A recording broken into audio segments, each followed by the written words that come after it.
made. Tommy Balsamic is in the house. Yeah, I love it. All right, come on, Zoom. Just waiting for it to stop circling. There we go. Hey everyone, and welcome to Chef AJ Live. I'm your host, Chef AJ, and this is where I introduce you to amazing people like you who are doing great things in the world that I think you should know about.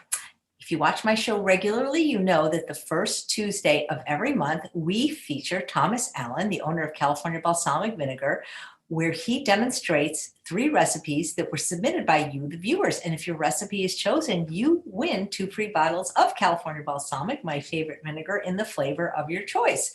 But even if you don't win, everybody can be a winner, because with any size order that you place, you can try 2 free small sample bottles simply by putting my name, Chef AJ, in the order notes, which appear on the checkout page when you are checking out. So today, we are featuring the raspberry vinegar of California Balsamic. We're going to announce next month's flavor at the end of the show. So if you submit recipes, you can be featured on the show. And you can get these recipes easily by looking in the show notes. Show notes are the box that appears on YouTube. So if you're watching on Facebook, hop on over to YouTube so you can see everything, including the lively chat that we have going on every day. Please welcome back Thomas Allen, also known as Tommy Balsamic. Thank you, Chef. Tommy Balsamic is in the house, and I can't wait to watch your program, the Chef broadcast of your comedy class on Sunday this week, because I will definitely be there. I missed the first half hour. I was locked out, so I'll be happy to join for this Sunday. So thank you for inviting me. Oh, I hope so we are stinking hot here in beautiful downtown Ukiah. 102 today. We were 106, a new world record for our little town. And it's going to get better here in a week or so. But for the next few days, our poor little garden in the backyard is very wilty at 102 with our tomatoes and zucchini and squash and whatnot. They're not very happy in 102-degree weather.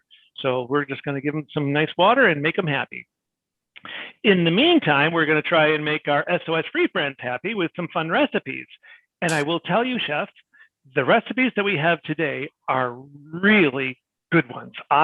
We've made them all, obviously, and we made them again because we ate them the first time.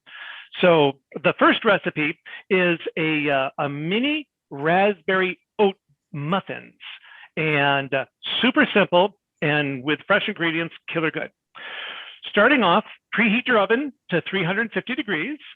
Now we're going to soak 8 pitted dates in a half a cup of plant-based milk. Ethel always has almond milk on hand, so that's what we use. You set those aside to let them soak for a bit. Now in another larger bowl, 1 cup of almond flour, a very ripe banana, and that makes a difference because when we made this a few days ago, the banana wasn't really very ripe and it had a bit of a chalky taste to it. So this batch we did with a really ripe banana, and it made a big difference in how the texture of it and the flavor. Yes, and it buzzes up in the food processor better when it's ripened up like that. You're right. A tablespoon of vanilla, a tablespoon of our raspberry balsamic, 2 teaspoons of baking powder, 1 cup of fresh raspberries. You can use frozen if you don't have fresh ones, but they're certainly in season now and on sale here. A tablespoon of chia seeds, and 2 cups of whole rolled oats.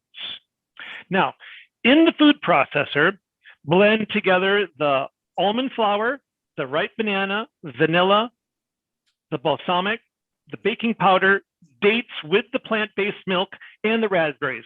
Pop that all into the food processor and give it a good stir, blend it well, and so you're set with that.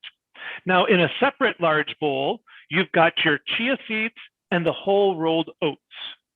Combine everything from the food processor into the bowl with the chia seeds and the whole rolled oats, and give them a good blend with a big spoon.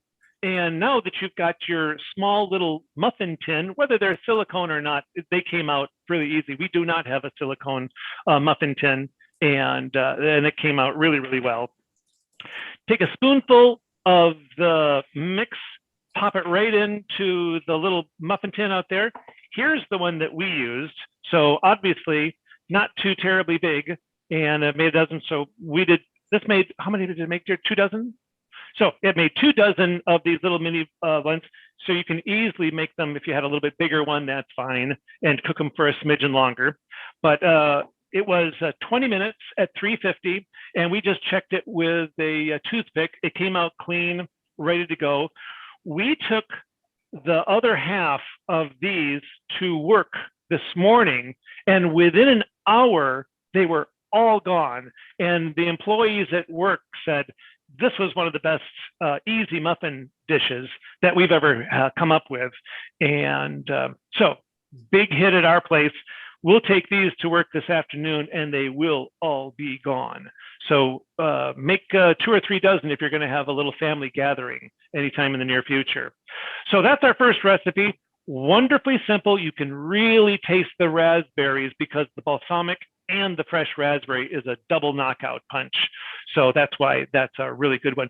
You could put a little bit of cinnamon in them for a little extra flavor if you wanted to. That, of course, would be optional, but that's a nice thought. So that's recipe number 1, is the mini raspberry oat muffins. Okay, now the second one, this is from our friend Susan Xanthos, and I want to thank you, Susan, for this recipe. This is one of my favorite recipes that we've ever made here on the broadcast, and I'm going to love this till the day I die. But I'll tell you, give you a little asterisk on this one at the end here. So this is a raspberry balsamic with mango salsa, raspberry balsamic mango salsa. We used 2 medium-sized mangoes. Now, sometimes they're called champagne or Atulfo. Chef, you've ever heard that brand of mango? I thought it was Alfonso, but it's a Atulfo? Well, we have it down here as Atulfo, Atauflo. Now, whether that's exactly right or not, but that's what we have on here. But I just want to make sure that those mangoes are ripe. That's the most important thing, because not ripe mango is not a pretty sight. 1/4 to 1/2 a sweet onion chopped nice and small. 1 to 2 ears of sweet corn kernels cut right off the cob. And you can use frozen 1.5 to 1 cup of frozen corn, but fresh is available right now. Use fresh. It's nice and crispy, and I will always recommend that. 1 to 2 tablespoons of lime juice. Now, lime juice is a tricky thing because a little lime has got very little juice in it. And we found that we were going to use 1 to 2 tablespoons of lime juice, depending on how much you're making. And we tried to squeeze a lime, and we barely got a 1/4 teaspoon. We realized that we were going to need 6 or 8 limes to get a tablespoon or more. And well, that's a lot. I thought a lot of limes to get a little bit of juice. So we found at the supermarket the little container that looks like a little plastic lime of lime juice, which worked beautifully. So that's what we used, but fresh limes would be better if the limes are producing any juice out of them. A tablespoon of California balsamic, raspberry balsamic. And here's a little twist. Because it's salsa, some people like to maybe put a little bit of peppers in there and whatnot, but you can also use our raspberry flame balsamic, which would work just as well. So that's an option. A tablespoon of the island pineapple balsamic, and some chopped avocado. We used 1 ripe avocado in this one. And literally, you're just chopping everything up into bite-sized small little pieces. And this one also didn't have any cilantro in it. So we put some cilantro into this particular batch. The first batch we didn't, the second batch we did. I personally don't have the gene in my DNA that I like cilantro. Tastes like soap to me. So we put about 2 tablespoons of fresh cilantro in this batch. We made it last night.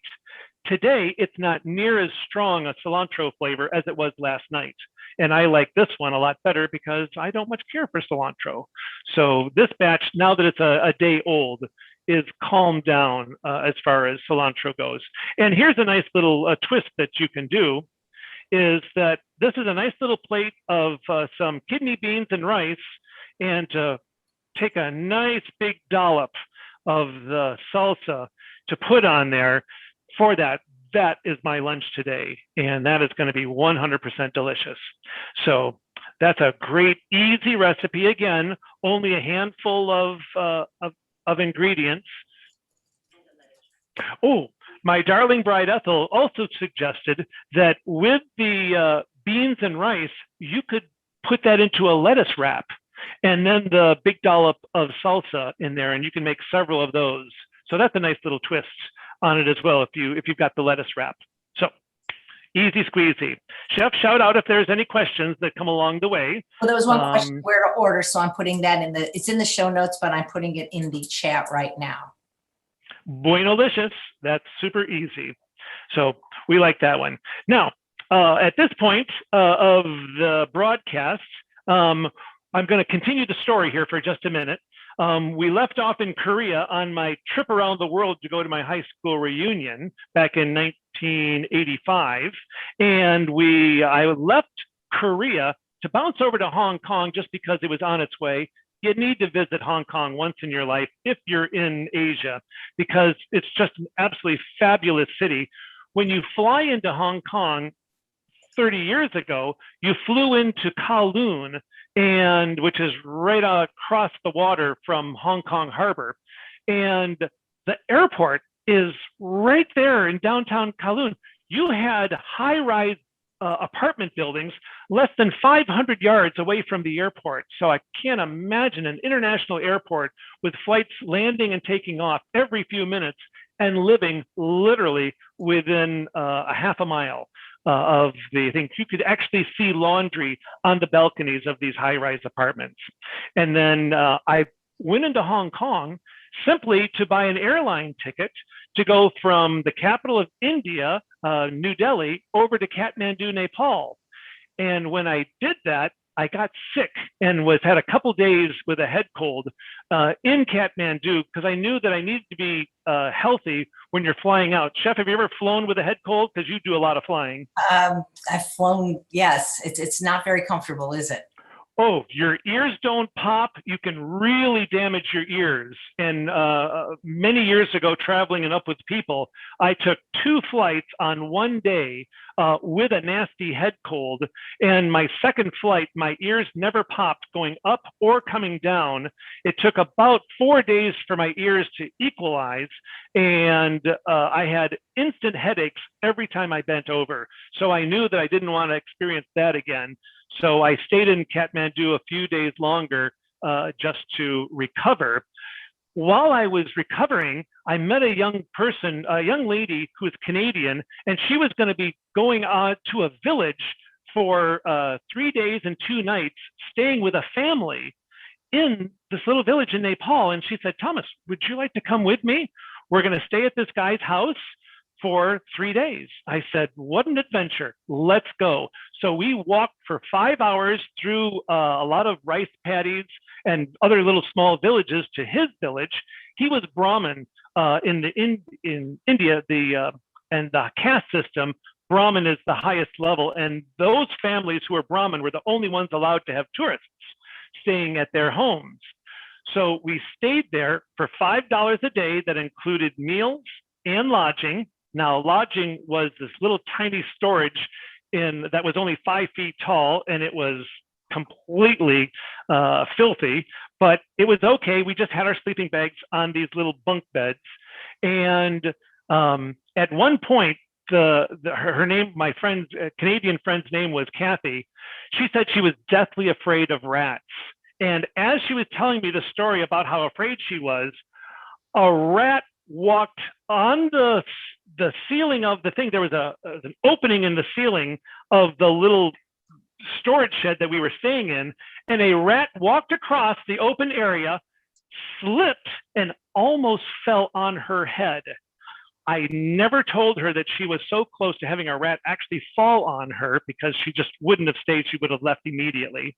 And my little bed that I was sleeping in, directly above my head, about 3 feet, was this massive spider.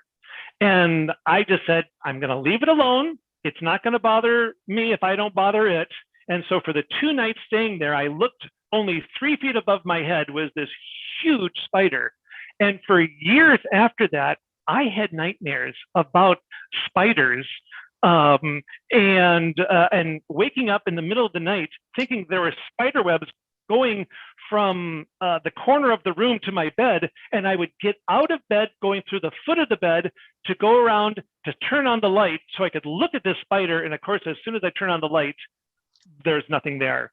I did that 4 times over a 1.5-year period. And I've never been so affected by something like that spider in Nepal. So you just never know what's going to happen when you're visiting. But the final thing that was really cute, we played some cards. They said, would you like to play a card game? It was raining in the afternoon. I said, sure, let's play some cards. And the host said, well, would you like to buy this deck of cards from us? And I said, sure, how much? $1. So I gave him about 20 rupees for this deck of cards that was so old. And we played cards for an hour. Thank you very much. That evening, one of the fellows that we were playing cards with came over and borrowed the deck of cards, and I never saw them again. So what they would do is they would sell a deck of cards to one of the tourists who could come in, and then borrow that deck the day before we were leaving and resell it to the next tourist that came in. Which I thought was just hilarious, but it was a way. The people in Nepal are so dirt poor. It is really a shame. There was no electricity in their village, no running water, and community bathrooms at the end of the village. That's a little scary, for any Westerner to go and live like that for just a few days. And we ate dal bhat for breakfast and dinner, no lunch. Dal bhat is rice with green beans. And for dinner, it was dal bhat with rice and spicy green beans, and no more than 1/2 to 3/4 of a cup of each of the rice and beans. And they said that they ate dal bhat every day for their entire life, along with occasional other treats. But dal bhat was the absolute main dish. It's the national dish of Nepal. And I thought, wow. I'm guessing they're pretty healthy. They're thin, that's for sure, and in general, very healthy. We were told not to give the children candy because there's no dentists anywhere nearby, and any candy is going to start giving them cavities and making their teeth bad. But walking through Nepal and seeing people, they were appeared to be very healthy, but there's no phones and there was no transportation. You're walking everywhere, and to bring in supplies, people carry them on their backs or with a strap across their forehead, and they're carrying lumber or flour or whatever they're taking. They have to carry it from village to village.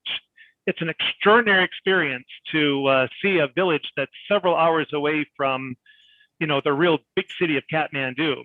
So it's very, very fascinating. Okay. Well, sounds like you need to write a book, Travels with Thomas. Travels with Tommy Balsamic.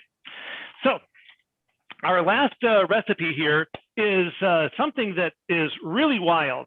These are Fudgesicles, and in this 100-degree weather, it's very appropriate. So these are raspberry balsamic chocolate Fudgesicles. So 2 cups of baked white or orange sweet potatoes. Now, if you're using the orange sweet potatoes, there's going to be some plant-based milk. You use 2 cups instead of 2.5 cups. Now, there's, like I said, 2.5 or 2 cups, depending on what potatoes you use. About a 1/4 cup of the raspberry balsamic, 8 deglet dates, and 1 banana, nice and ripe, please. A 1/4 cup of cacao or cocoa powder, and 1/2 to 1 cup of frozen, or better yet, fresh raspberries. Now, all it's done is you're putting in all the goodies of that, the potatoes and the balsamic and the milk and the dates, banana, and the cocoa powder, all go into the blender or the food processor and give it a nice quick blend.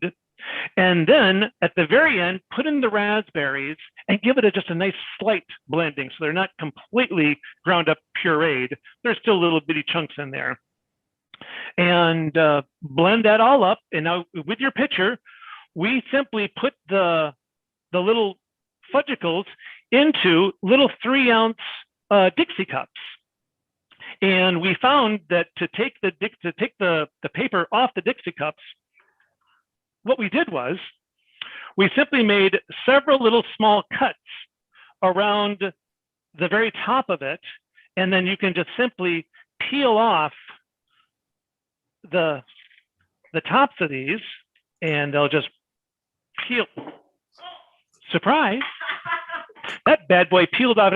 We've had these sitting out for a little while, so this one might just pull right out. Nope, that's not it. So let's try that again. So we make the little slits and then peel them off. Let's see how that one tried to escape. Well, here we are. So I'm peeling them down just part way, each one of them, and now popping right out beautifully. So there's your Fudgesicle. If you had the little actual molds for popsicles or Fudgesicles, you could use those easily. But we don't have that. And these little 3-ounce Dixie cups work beautifully. And this is great flavor for these. So there's your dessert, chef. And the other one, well, it's down on the floor somewhere. You take a chance in life. That's what live broadcasts are all about. Don't edit that out. Well, chocolate and chocolate and fruit in general go great together. Yes, they do. And this is something that, Ethel cannot, she's already eaten one of these just before the broadcast. She's going to have one of these after the broadcast as well. And they're just plain old delicious. And when it's 100 degrees outside, they taste even better. Wow, that's amazing. So thank you so much. What is next month's flavor? Next month is going to be peach balsamic. And right behind my darling bride outside our back door, we have an angel peach tree that we're hoping it's got on it right now near 200 peaches. And we're hoping that it's going to be, they're going to be ripe so we can use them in whatever dish we're going to make. So the angel peaches are sweet and juicy. Best peaches I've ever had besides, they're the best peaches I've ever had. So we're crazy excited they're going to be ready here sometime in July.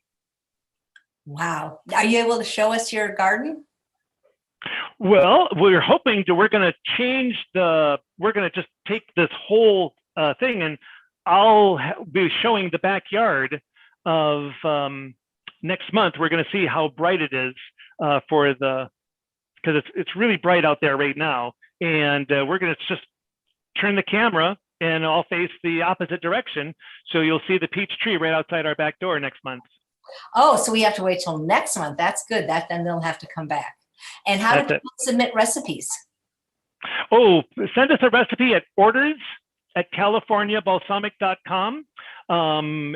You'll get 2 free 8-ounce bottles of your choice. So Susan, we want to hear from you about what you'd like for your 2 flavors.